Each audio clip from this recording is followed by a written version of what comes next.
How's it going, everybody? Welcome to another video. It is Wednesday, July 12th. It is a little after 5 o'clock in the afternoon right now. I just got off work, and today marks the first day of the local county fair in our town here. And if you guys have been around on my channel for a while, you guys know I love the fair. The county fair, the state fair. I love the fair. It's one of my favorite activities for the summertime. I love looking at the livestock. I love walking around the barns. I love mingling with people. I love the whole fair environment, the music, the food. I love all of it. Today is the first day of the fair. So I just decided I'll come over here after work, walk around a little bit. I might just start making this my nightly thing after work. Come over and walk the barns for a little while, mingle with some people, and just have a good time. So I'm gonna take you guys along. For a little bit of the ride for the county fair. Hope you guys enjoy. I'm gonna hop out and start walking the grounds. The first thing I always do when I come to our county fair here, just because it's the first thing you see when you walk in from the main parking lot for the fair every year, is they always have some farm equipment parked out here. They always have some sort of equipment. And you know, I'm a John Deere guy. If you watch my channel, you know we have John Deere equipment on our farm, and I've always liked John Deere. But for me, there's always something about it when I see this piece of equipment, whether it's, you know, in the field or just sitting at a dealership that I'm driving down the road and I pass by. There's something about this tractor, you know, and it's here. I think this is the first time it's been here to this fair, but there's something about this piece of equipment. When it comes to this piece of equipment, I think this is the company that has mastered it.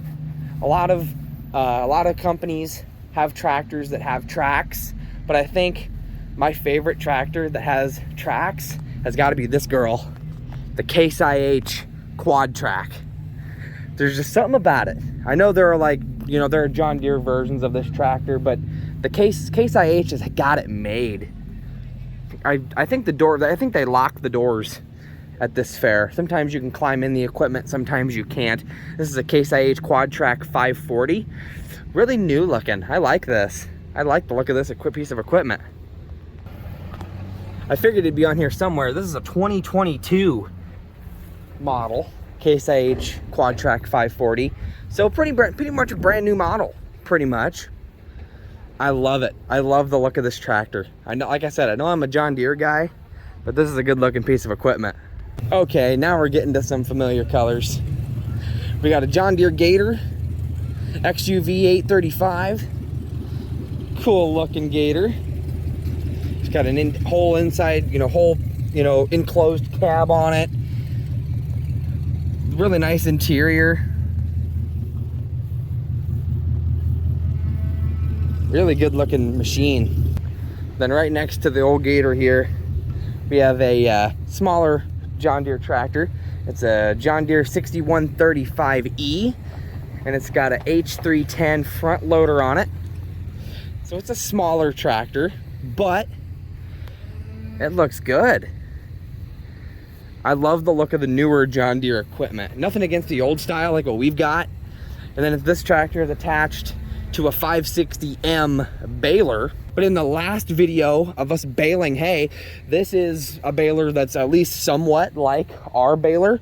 Pretty much when you engage the baler and you're baling hay, you lower this down.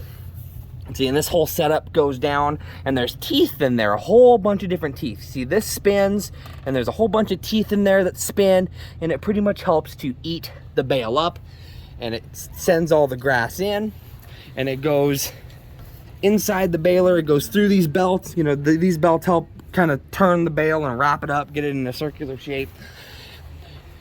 Fills the whole baler. And then, as you guys saw in the baling video, this whole back door opens up, it flips up. You've got the springs there that compress it, and it opens the door, and the bale rolls out when it's full. So that's pretty similar concept to our baler. And then the last piece of equipment they've got here is a John Deere X750 riding lawnmower with a 60-inch deck on it. Really good looking mower. Huh. And it's got brake and reverse lights. I've never seen a riding mower with brake and reverse lights. That's neat. I've never seen that. It's got the forward and reverse pedals there. It's got, obviously it's got your normal throttle. It's got headlight controls. Really cool. I like that. Like I said, I'm a sucker for the green and yellow.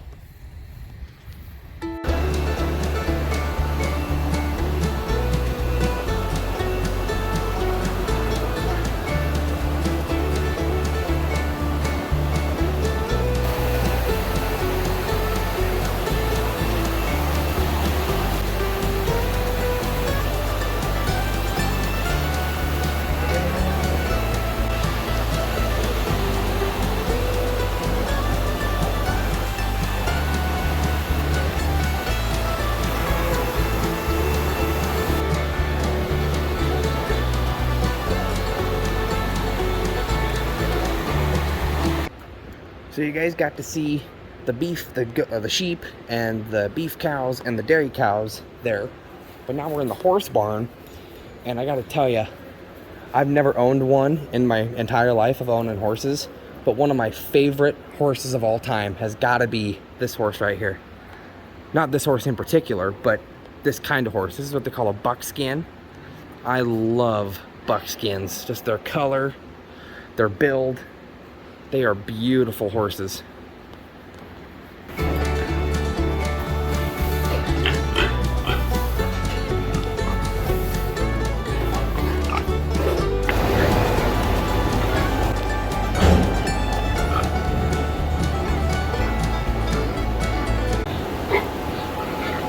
So looking at the show pigs here, I just got done talking to a young lady who's showing some pigs, and she gave me some actual really nice information. These pigs you're looking at right now, these are what they would consider show pigs. They are designed to have a good frame, good structure, good overall look. And that's what the judge is looking for, the frame, the overall structure of the pig. Then on the other side of the spectrum, you've got pigs in the same class, but they are like this pig here, which is a confinement pig, which is like what we raise in our hog barn. And they say this is the biggest pig at the fair this year, at about like 324. So there are definitely differences that they look for. Like I said, they look for overall frame, overall structure in the show pigs, and then they look at, for the confinement pigs, like I showed you that big pig, they look at the size, the overall fatness of the pig, you know, because like in hog confinements, you know, in hog barns like where I work with the hogs, you want your pigs to be big. You want to get big loins, big chops. You're looking at that for pigs. And then on the other end of things too, they have a different class called the feeder class, where they have smaller pigs that aren't around the weight. The young lady was telling me that it's pretty much the same as when we're raising hogs for food consumption. What they're looking for a market-sized pig is about anywhere between anything over 220 pounds, really. But they're really aiming for 280, 290, 300, around that range, which is about what we aim for when we're raising pigs for confinement as well, for food. See, these are all show pigs in here. These are all market show pigs. And then you get up to here, and these would be what you consider feeder pigs. They're smaller. They're not market weight, so they are in the feeder class. They are what they would call feeder pigs. And these over here are market size show pigs. This is kind of cool here. They have an old grain wagon, and you can shoot hoops out of the grain wagon. That's so cool. Yeah, the young lady I was talking to about her show pigs, she told me that her breed of pigs that she does is Chester Whites. Those are a very common pig you find in hog barns like what we work in. You'll find Chester White, Yorkshire, stuff like that. And she was really, like I said, she was really open about just answering questions. And I was just looking at the pigs, and she came up and showed me which ones were hers and everything else. And it was really nice. She told me that one thing that they like to look for in some show pigs is rate of what they call rate of gain. And pretty much what that is they weigh you in on your first weigh in. Like that's what they're doing all day. That's what they've been doing all day today, is weighing in the livestock. And then what they do is at the show, pretty much between the rate between at first weigh-in, if for example, she said, for example, if the pig weighed like 64 pounds at weigh-in, at first weigh-in, which they won't, but for example, if they weighed 64 pounds at first weigh-in, and then one of her pigs that she was showing, she said they weighed about 306, 307. Her biggest pig was about 306, 307. So she says if that was the weight of the pig at the show, she would win champion for rate of gain, showing how much weight that pig has gained in the time it's been here at the fair. That's one thing that they look at, which I never knew about.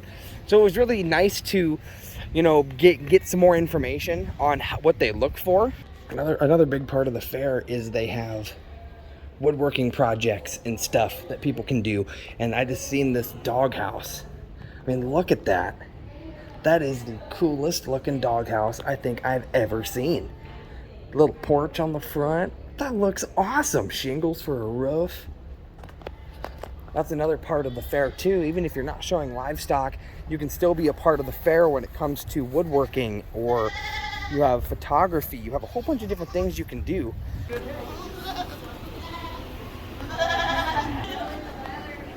Now we're in here in the goat barn. These are a lot of meat goats, is what these are.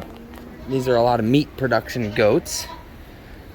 That's another part of the show, another option for kids to show at the fair.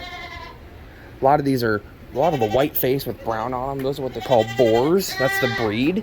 That's pretty much one of the #1 breeds of meat goat in production. I keep stopping myself as I keep walking, but like I said, it was really nice to learn a whole bunch about the show pig side of how pigs go. Like I told her, I says, you know, I help raise pigs for food. So I mean, I'm in agreement with, you know, how, like I said, for the confinement pigs, you know, they look for overall size and weight, you know, biggest pig, you know, and they don't look at the frame and the structure on them. But it was really nice to hear some really cool information about the show pig side of things and what the judges look for and stuff like this. So it was good to get that information, and I pass it on to you guys as well. We're going to keep on walking here. We're headed up to the rabbits and chickens.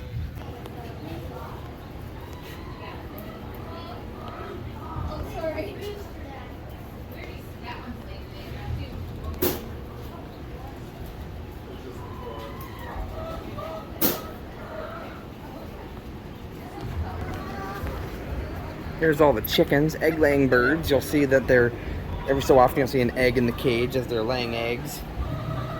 These are all egg-laying birds. Then you have your meat birds as well.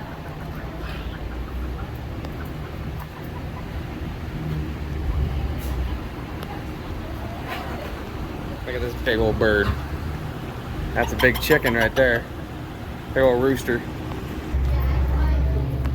A lot of the chickens that you'll see are egg-laying chickens here, but they also do feature meat birds as well.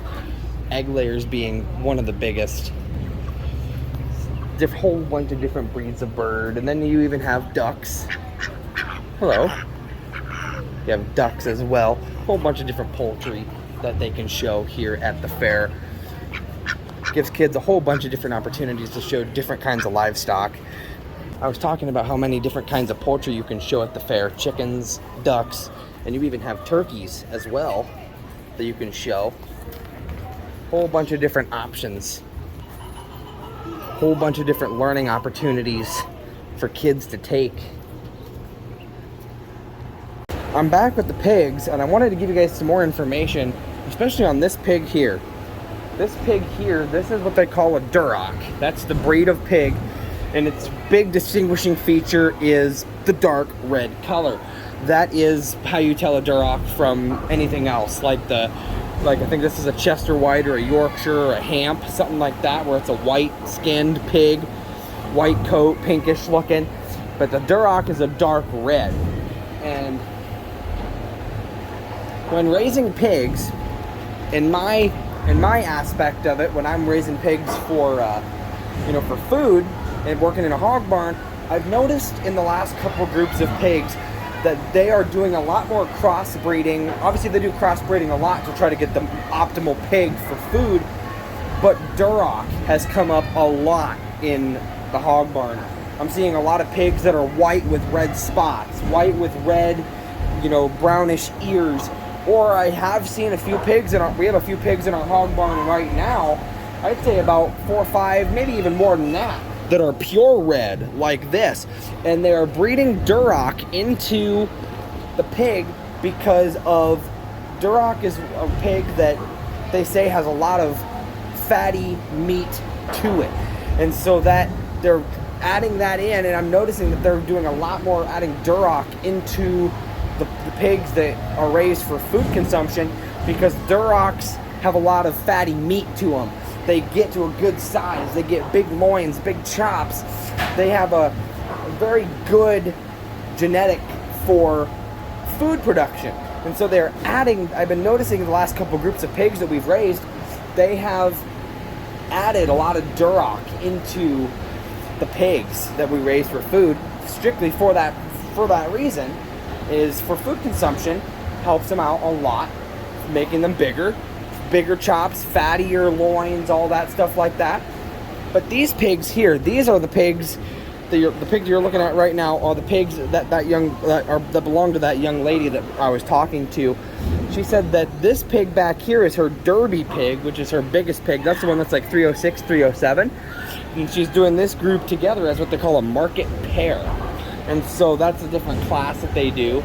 So that's her pig. This is one of her pigs. And then this is her feeder pig. She said that didn't get to market weight. You can definitely tell the size difference. Like I said, I just love getting information on stuff like that. All right, guys, it's now 8 o'clock. I just got back to my car. I'm gonna go out, grab something to eat, and head home. I'm just gonna head home and chill out because tomorrow I have work. So get home and chill out and get to bed at a decent hour. So I'm ready for work in the morning. I just thought I'd take you guys along with me for the first day of the county fair. Like I told you guys, I love going to the fair, seeing the livestock, seeing the shows. There weren't any livestock shows tonight, but I still like coming and seeing the show and seeing the animals. And we learned some information tonight that I didn't expect, but it was nice to learn. It's always good to learn stuff, you know. I love learning new things about ag and stuff like this, so it was nice to learn some new information. So hope you guys enjoyed that. But I wanted to take you guys for a walk around the barns, show you guys all the livestock that's here this year, and we learned some nice information about show pigs, so that was kind of cool. So hope you guys enjoyed that. I'm gonna go ahead and grab a bite to eat and head home, and I'll see you guys later on. All right, guys, it's now Friday, July 21st. It is about 6:30 at night right now. We are at the shop. I got off work today, and I came straight out to the shop to bring some stuff out to the shop. I kind of got a pleasant surprise when I got out here today too. I had told you guys a while ago that we were going to get rid of the 9670 combine, and we were going to get rid of the corn heads and stuff for that. And pretty much what we were going to do is we were going to be just getting a 12-row corn head and running the S670 with a 12-row corn head as opposed to an 8. And that's what we did. The 9670 is no longer here. It's bean head, it's corn head, it's no longer here. So all we have left here, all we had left was the S670 and the Big Macdon bean head for it. And then we have now gotten the 12-row corn head. But when I got here today, Dad pointed out to me that I guess I didn't know. It's whatever. I mean, it's kind of cool. But we no longer have the S670 either. I guess I didn't know it, but they decided that they were going to be trading off the S670 combine as well, and we ended up getting a bigger model combine out of the deal. So I'm standing kind of back here by the Kenworth and our pot trailer, our cattle pot, and I'm going to turn around and show you guys. This is our new combine. This is the John Deere S780. So definitely an upgrade and a half. She's a good machine. Some key features on this that I've noticed that is different from the S670 is, one, it's a bigger model, so you get more engine power. But also the biggest thing that we really like is it's got on top there where the grain tank is, it has a fully closable lid, so it closes itself shut. We can shut the combine. On the other one, it was just a constant open hopper. So if it was raining, we had to empty the grain out of it and get it, you know, so that no grain got wet. But even if for some reason we get into ourselves in a situation where we can't unload the combine, we'll just shut the deal. But I thought that was kind of cool. I didn't know we were getting a new combine, but we did. It's kind of cool. I like it. I always love new equipment on the farm. So I just wanted to show you guys that. But that was our pleasant surprise. I was already in that combine, and it's pretty much just like any other combine that we've had. Just a key difference that I noticed is the hydrostat and the buttons on it just look a little bit different is all. But I figured I'd show you guys the new combine, the S780. Just another model number I'm gonna have to get used to saying. Harvest is not that far away, guys. I'm excited. Harvest is already right around the corner, which is crazy to think about. But that'll be the new combine that gets it done for us. Tomorrow night is race night. My car is running again. We got the new starter put in it, so it's ready to run.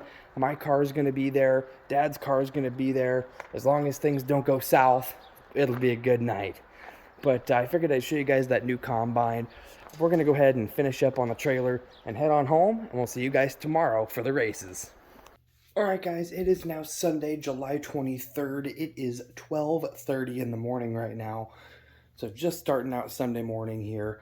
We just got back home from the races, and oh my gosh, you want to talk about an awesome, perfect day for racing. That was today. We didn't have any surprises at the track this time. My car ran just fine. Dad's car ran just fine. We were able to run both cars in the races tonight, which was awesome. I was itching to get back in the car after being out of it for the last race due to the starter coming out of it, and we had to get a new starter. I was itching to get back. I was ready to get back in. That's exactly what I did tonight. I went out there, and I think arguably I try to make it, my goal is, I don't care what place I get. I don't care if I get first. I don't care if I get last. My goal is I want to make sure that every time I'm on that track, I'm doing better than I did the last time. And that's exactly what I did tonight, and arguably my best performance yet. Pretty much what happened was we had 9 hobby stock cars in total tonight, and me and Dad both ended up being in heat 2. Dad was on the outside front row, I was on the inside back row, and I'll take you guys to that heat race.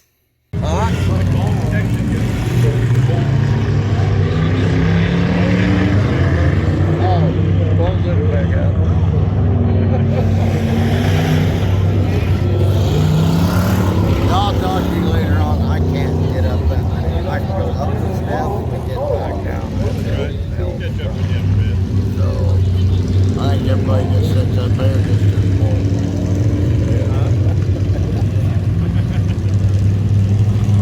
Come on, Josh, get on his ass.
that was the heat race. Me and Dad and a couple other cars in there.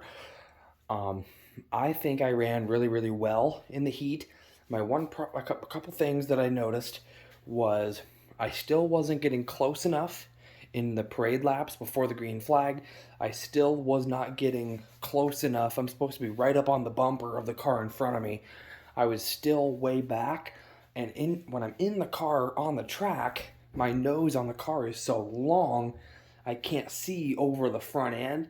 So it looked like I was right on his rear end. But when I watched the video back, it was like, ooh, no, I still need to get up closer. And then another thing, when the green flag actually flew, another problem I faced was I was letting off the throttle going into the corners, which you're not supposed to do. You're supposed to lay into it a little bit more even. Let your rear end slide out on you and keep your speed up in the corners. But I involuntarily, I'm still getting used to racing, so I was letting off the throttle. So I acknowledged that, and I knew I was doing it, and I wanted to go out there for the feature, and I wanted to learn from that, and I wanted to do better.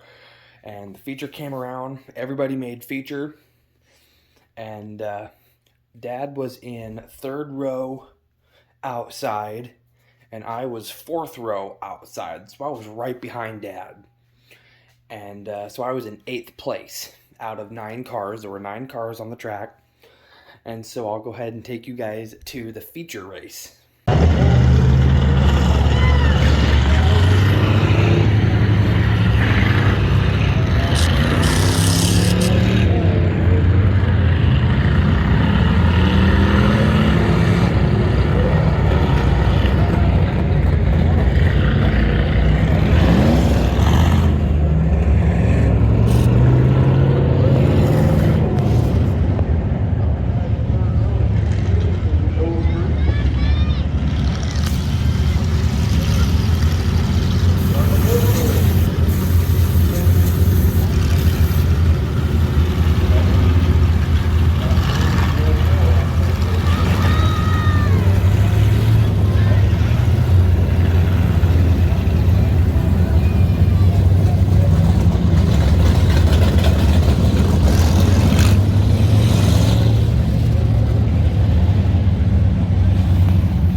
that was the feature, which, oh my gosh, that was a wild one.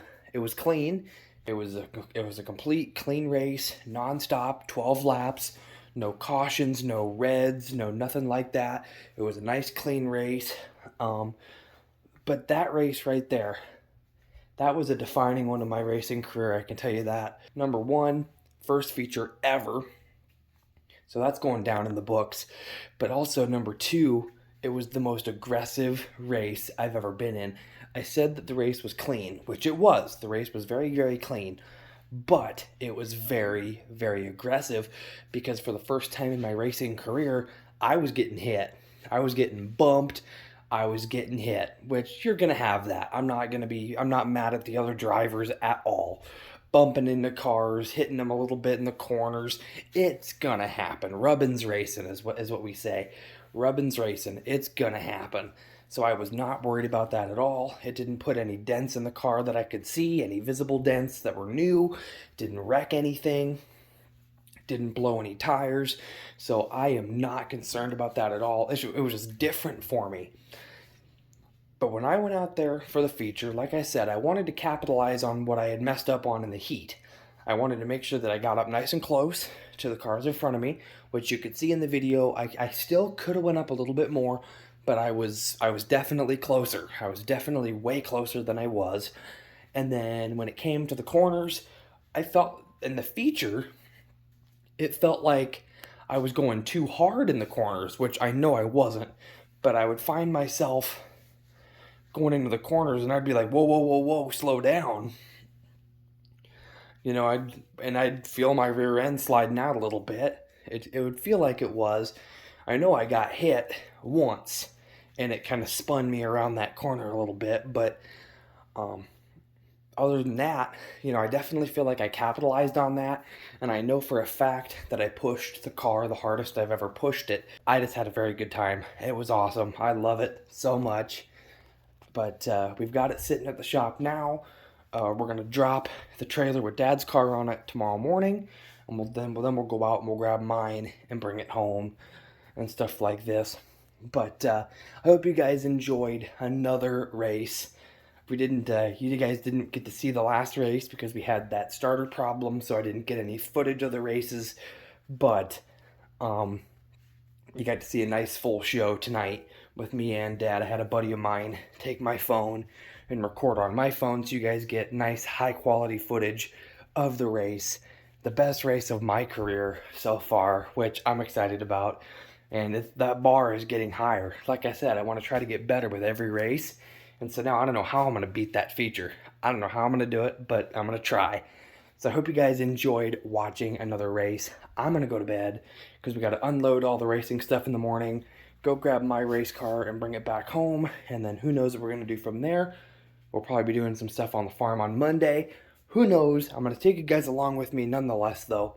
So thank you guys so much for joining me for another race. I hope you guys had fun, and I'll see you guys later on. Good morning, everybody.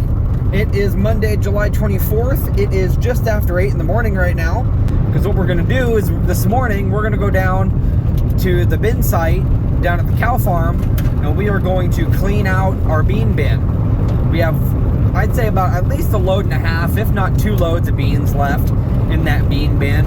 So we're going to go ahead and load up the trucks. We're going to use the grain vac on it. So what's going to happen is I'm going to drop my car off at the tire shop so that he can do his thing and get the new tires on. My dad's going to give me a ride back. They're already firing up semis and letting them air up.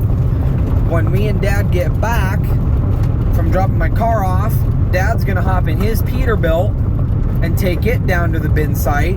And I'm going to hop in the 7410 and take it down because we'll need that tractor to run the PTO on the bin vac so we can vac out those beans. And it'll take a while.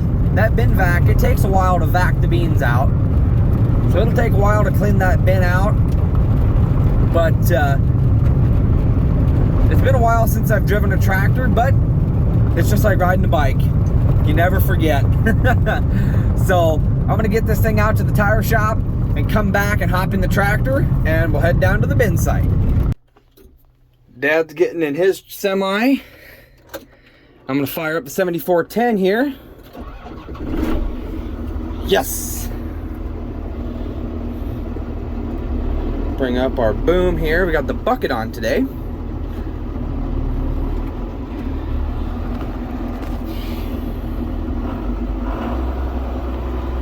So we're gonna head on down to the shop, down to the bin site, clutch in.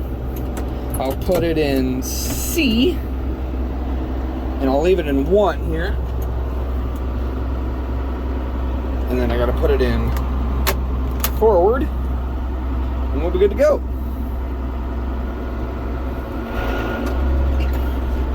Yes! I shifted it up to 2. I'm still in C. I'll put it in D when I get out on the road. I'm just gonna take the gravel way down to the bin site. Dad's probably gonna take the pavement. But we're gonna use this tractor with the PTO. We're gonna use it to power the grain vac. But we're gonna get it down there.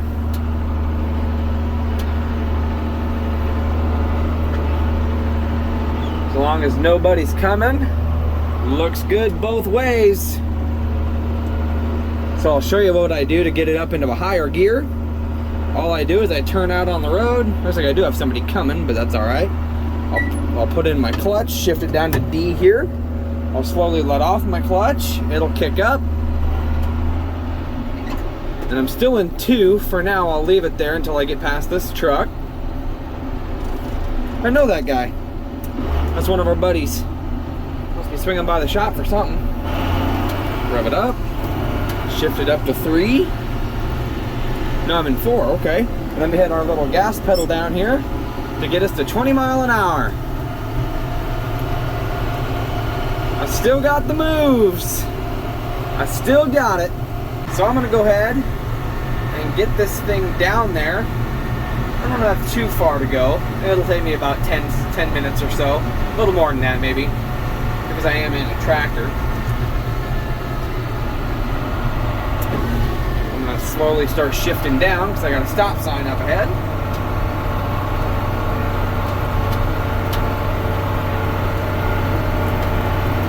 I'll show you my turn. Shift down. Put in my clutch. I don't see anybody coming, so I'm just gonna ease on my clutch so we go nice and slow into the turn. And then I'll make my turn and let off the clutch.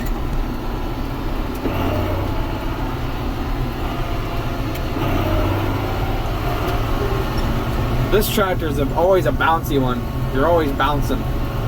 But that's alright. I like this tractor. So we're cruising right along here in the 7410. I'm gonna get it down to the bin site so we can start vacuuming out these beans. Like I said, it takes a while with the bin vac. It runs kind of slow. So it does take a while to load a truck up. I've had a couple late nights in the bin vacuuming out, loading up semis before. So I know it'll take a while, but it's only like 9 o'clock in the morning, so we're good. Not even 9, so we got time. We're good.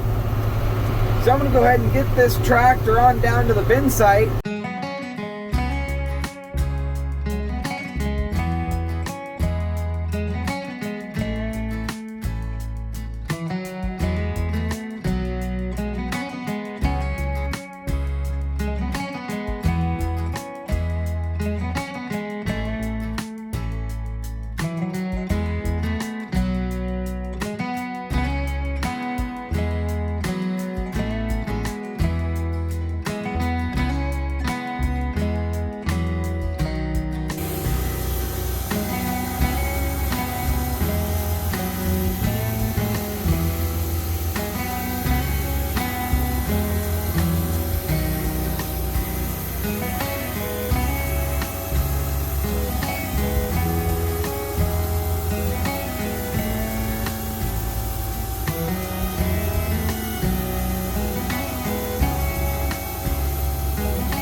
go. We're here, bin vacuum now.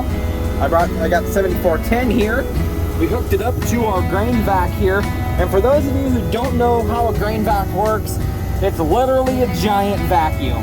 You can see we have a giant hose that goes into the grain bin, and it sucks everything into the middle, and then it goes up the auger and into the truck, just like a normal grain cart would, up the auger and in the truck. But you can see how slow it's going. I'm going 1770 for RPMs, and we don't want to go any higher than that. You don't want to wide open the engine. But, like I said, it's a slow process to use the vac. But you get down to a certain point in the bin where the sweeps won't work, or if you have your unload doesn't work or something like this, you have to use the vac. So we're just using what we've got. So we got the black peat sitting here ready to, we're getting it loaded now, and then whatever's left, once we get this truck full, we'll put on Dad's truck that's parked out there on the road. But we got it all hooked up and brought it up here, and then I hopped in it and hit the PTO switch here. That turns on the PTO. That's that yellow thing spinning down there. That's the PTO shaft. That's all the power. That's the power that the tractor is supplying. That's what's powering the bin vac right there. It's spinning and spinning and spinning, and it's running the motor in that grain vac so it can run. Dad is in there vacuuming, but I figured I would explain the vac process. It's pretty simple. Like I said, it's just a giant vacuum. You vacuum it up and it goes up the auger and into the truck. So we're gonna keep on going. It's gonna take a while.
Alright guys, it's a little after 7:15 in the evening now. We got home and we're just chilling out now. I think I'm going to end this video here. It's been quite a few weeks that have happened during this video. We started the video by going to the county fair. On the first night, I took you guys for a walk around the barns, and we learned some valuable information about the show pig world and stuff like this. And then we had our race. I was able to make my return to the track after missing a race. I was able to go out there, and we had a very good night. Awesome racing. and then we worked on vacuuming out some beans today. So I hope you guys enjoyed watching all that. If you guys did, make sure you guys smash the like button on this video. Spread the word of the channel, guys. Thank you guys so much for joining me today, and I'll see you guys in the next video. Bye, guys.